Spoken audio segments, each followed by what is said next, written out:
These standards. The Honourable Anne Tully. Mr Speaker, let's get some facts out on the table. Police, corrections and SFO have had a fantastic year, a fabulous year.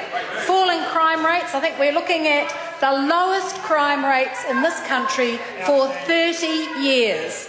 Lowest crime rates in 30 years. Reductions in reoffending. In fact, instead of 51% of offenders reoffending within 2 years, we've brought that down over this past year by 5.5%. Outstanding work by the Corrections Department. And the white-collar criminals that are being paraded through the courts by the Serious Fraud Office having to face the fact, take account of the crimes that they have committed.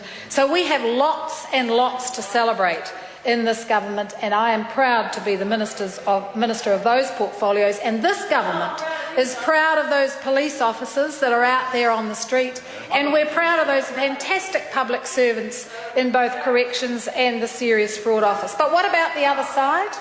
Well, it's all doom and gloom over there, isn't it? It's scaremongering. The sky's going to fall.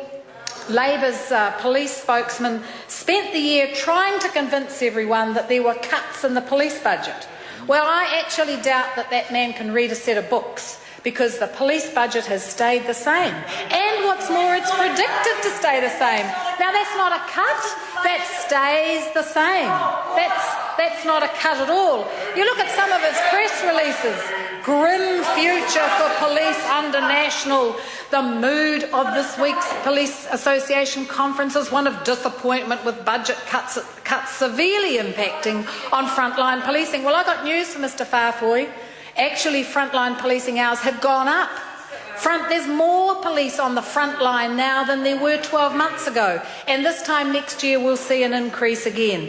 He even went so far as to try and link budget cuts with sexual assault investigations, saying that we'd been cutting back on investigating sexual assaults. Actually, that was a report from the Auditor General that said that they hadn't trained some of the head office officers in line with the proposals that the Auditor General had put in front of them. Nothing to do with sexual investigations at all. Mr Farfoy is creating facts to suit his story, but he didn't convince anyone, and he certainly didn't convince the police. How about when he tried to put up that the gangs were going to infiltrate the police because there were budget cuts? I mean, who in their right mind would believe that? The police came out immediately and said, yes, from time to time gang members do try to get into the police, but they always find them out and turf them out before they get anywhere near. It's got nothing to do with the budget. Mind you, the pseudo-police spokesperson, Mr Goff, spent the whole year trying to justify the statement he made prior to the last election that we were actually cutting back on police recruits. Well, we weren't. Police said we weren't. All they were doing was what they've done since time immemorial, and balance their recruits with their attrition levels. So yes, they do have to move around their numbers. Doesn't that make sense? But no, according to the police spokesman for Labor, that was about budget cuts. So then we move on to the corrections spokesman, Mr Charles Chevelle. Well, you know, they really have trouble with their maths over there, because Mr Chevelle, when we announced what we were doing in corrections to reduce reoffending by 25%, we said that we wanted to see 600 less prisoners every year coming into prison.